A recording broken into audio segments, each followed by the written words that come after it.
This channel, we expose the dirty players, and the way GrubHub is playing the game by screwing over restaurants, they got to fight back, right? So I want restaurateurs, mom and pops that own restaurants that want to fight back to use the very same strategies they are, which they're using against, use them against them, and you do it even better. So GrubHub is buying up thousands of restaurant web addresses. That means mom and pops can't own their slice of the internet. They are literally, using your names of your restaurants and turning them into URLs, into web addresses, right? So the way you fight back is that you basically duplicate that, right?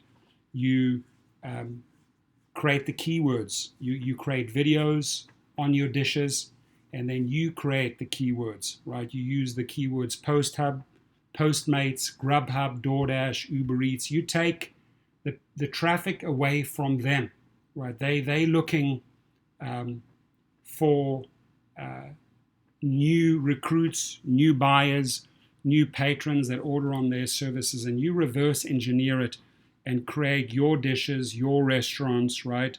Your food videos, and you use their keywords against them, capitalizing, taking away their buyers and directing them directly to the restaurant website that you have.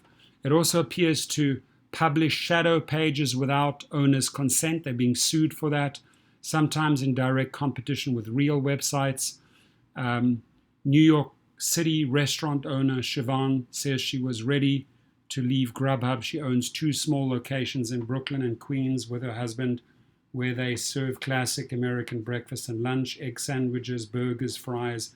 It's a mom and pop shop, and they rely on phone-in orders for delivery to get through the slow winter months. Now, my advice to their locations, market those locations, but use those keywords, right? They'll never see the keywords in the videos. They'll never see the keywords in the blogs. They'll never see the keywords that you're using and embedding in all of these social media channels. And you can even, hashtag GrubHub, hashtag that on Twitter, but you're promoting your business. You got to have a counter plan for them, right? So Siobhan signed up to add both of her restaurant to GrubHub's online delivery platform several years ago. Its services were promising it would handle delivery orders and show her menu to new customers in exchange for a commission on each order placed through the platform. It sounds like a great deal. Restaurants can reach customers who want to order online without having to build and manage their own websites.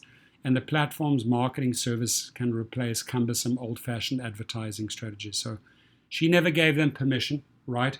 Over time, she slowly watched her profits fall. Even as sales held steadily, she fell behind on her bills. She couldn't figure out why exactly she was losing money.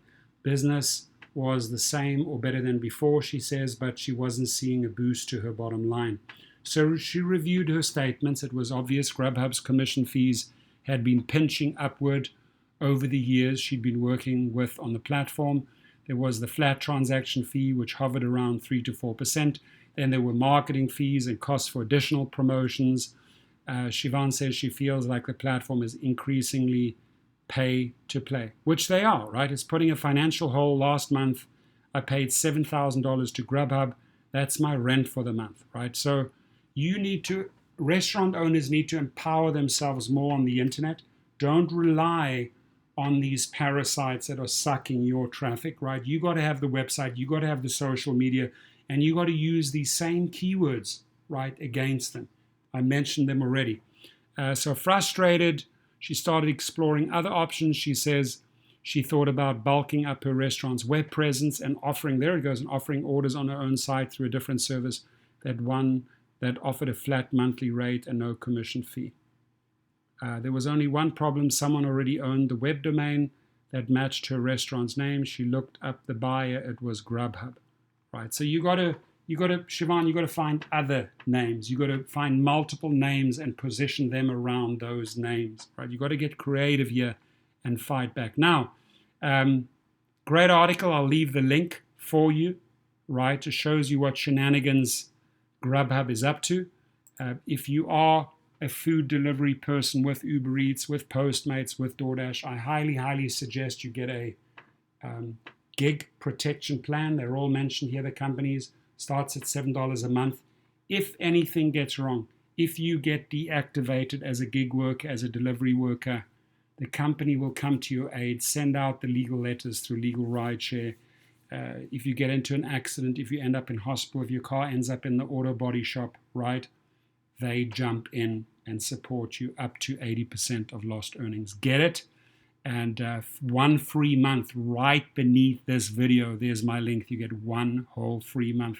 And by the way, $7 a month, that's the difference of basically committing to 1 additional delivery per month to pay for that entire protection. Well worth it. Have a great day. Your input, if you work for GrubHub, or if you order from GrubHub, or most importantly, if you are a restaurant owner, reach out to me. I'd love to help you.